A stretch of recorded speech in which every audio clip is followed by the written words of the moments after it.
So we're going to do a quick setup here of a pressure decay and a vacuum decay test. This tester is configured to do both. So from the run screen, if I've been running tests, if I touch the gears, it'll pull up the setup screen. On this screen, all of the gray fields represent a setting that's adjustable. If I touch it, it'll pull up a keypad to adjust it. So this one I'm going to set up as a pressure decay test. So I touch where it says PD, I set it as a pressure decay, and now I'm going to run that pressure decay. So on this field we have test pressure. For this test it's set up at 7 psi. If I want to verify that the regulator's set at 7 psi, I turn on the checkbox, and then the regulator knob on the inside of the box is the positive pressure. So I can adjust that, and you can see on the screen that it's adjusting the pressure up and down. So I'm going to get it back to 7 psi, and I turn the valve off. Now, if I go to down the side, so the first setting is pressure, the next one is fixture. These timers are used to adjust the coupling or the fixture valves, so you can turn on an output to run a sealing device. So if you put a timer in there, it'll turn the valve on.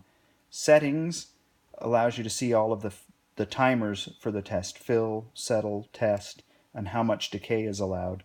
So I have this checkbox checked so that it goes to the end of the test timer, even if it passes or if it exceeds the reject limit that we have here, or my decay level. So I'm going to go ahead and run this test, and we'll see what happens. So I hit the play button and I run the test. We see that it gets to pressure. It's 7 psi. On the first part, this is the fill time. This line drawn is the end of the fill time. This is the settle time.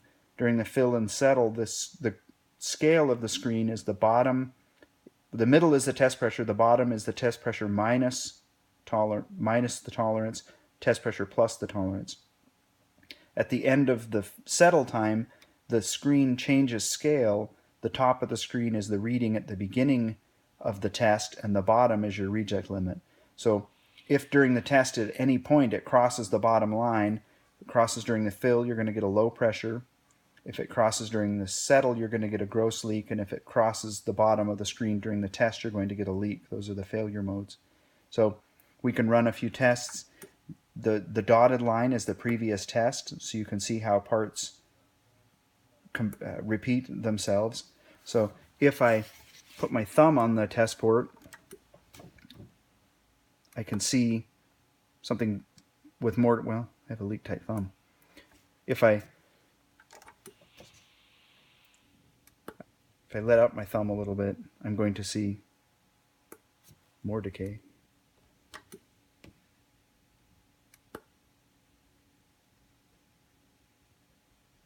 So you can see the varying decay. This one's got a fairly high reject limit, but those are the settings that we're going to use. So if you're not getting to pressure, if the line doesn't get to the middle of the screen and flatten, you need to add more time to the fill timer. If you're dropping below the settle time, you have a leak, or you need to, well, if you're dropping below, if this line drops below, then you do have a leak in the part. Hopefully you're getting to pressure and you're staying a flat line all the way through fill and settle. So that is, I mean, those are the basics of a pressure decay test. And then if I want to set it up as a vacuum test, I change it to vacuum decay. Now it says vac decay. The settings are all the same. If I turn on this valve, you'll hear air rushing. That is air rushing through a venturi, and we're generating vacuum. The regulator on the back of the instrument is the one that's used to generate the vacuum, so I can adjust that to get it to read 7, and then I turn the valve off.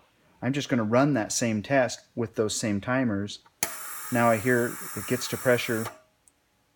I fill, I settle, and now I'm testing and I'm measuring for decay.